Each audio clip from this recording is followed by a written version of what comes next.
Is Ireland's economy a scam? YouTube. Ireland, a country with a real economy and a make-believe economy, appears as one of the wealthiest nations globally, surpassing economies like Switzerland, Norway, Singapore, and the USA in GDP per capita rankings.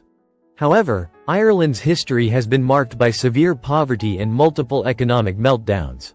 Its recent transformation into the richest major economy is largely attributed to creative accounting practices that have made the country an attractive destination for multinational companies to park their money and defer taxes.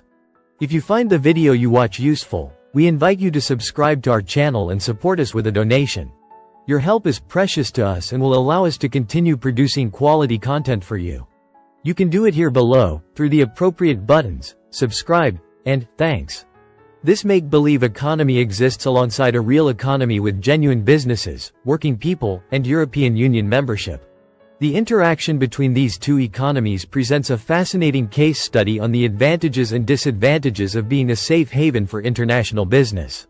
On one hand, the government and accounting firms argue that this industry creates high-value jobs, positions the country as a business center, and generates significant tax revenues.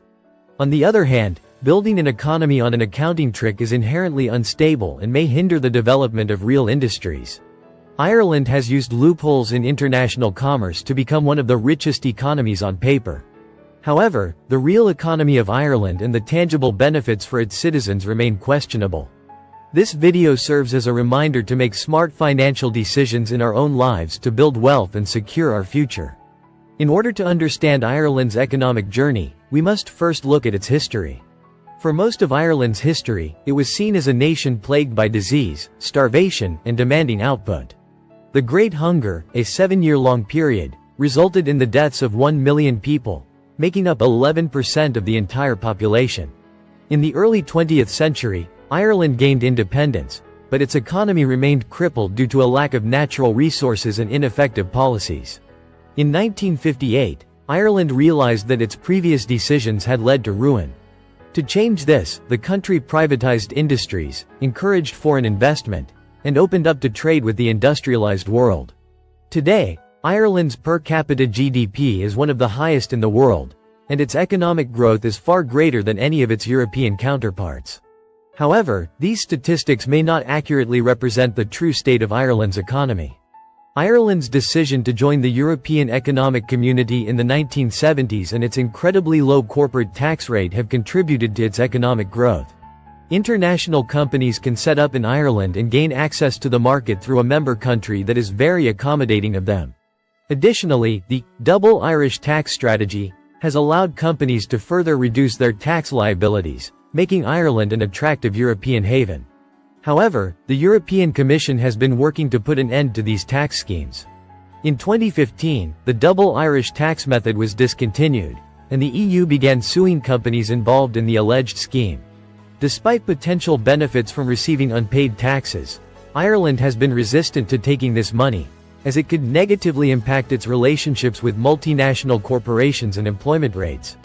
Ireland also benefits from its hold on the global airline industry, which started with the establishment of the Shannon Airport's free zone.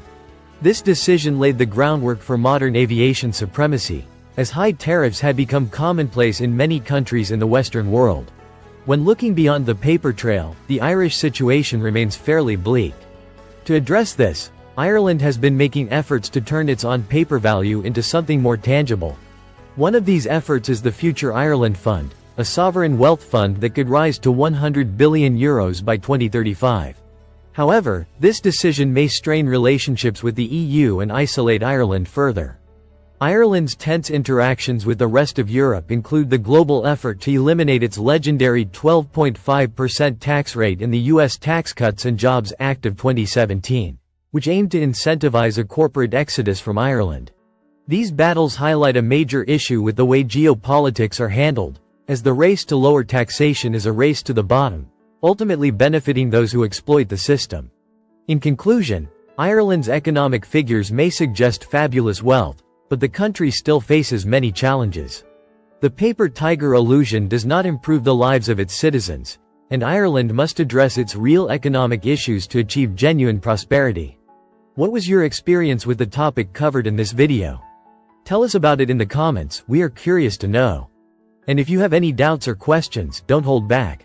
Leave a comment, even just a simple like would be perfect, but most importantly, subscribe to the channel to stay informed about upcoming releases.